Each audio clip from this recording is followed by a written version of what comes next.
ان الحمد للہ والصلاة والسلام علی من لا نبی بعدہ اما بعد۔ حدیث چہارم بیان کی جا رہی ہے۔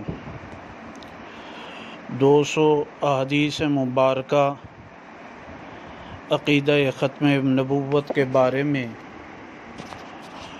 متواتر موجود ہیں۔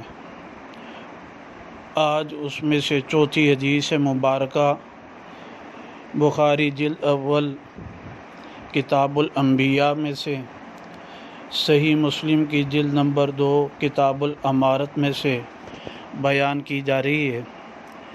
یعنی نبی صلی اللہ علیہ وسلم قال، نبی پاک صلی اللہ علیہ وسلم نے فرمایا، کانت بنو اسرائیل تسوسهم الانبیاء، بنی اسرائیل ان کی سیاست، ان کی حکمرانی انبیاء کرتے تھے۔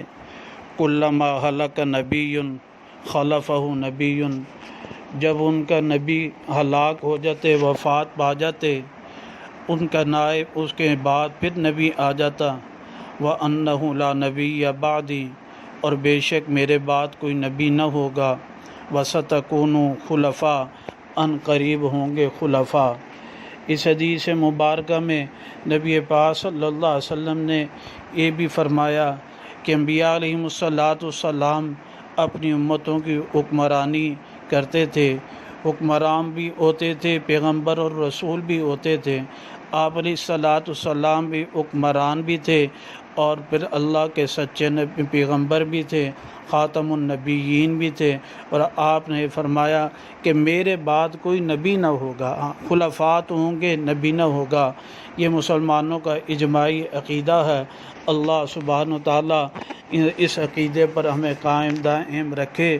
وآخر دعوانا ان الحمد للہ رب العالمین۔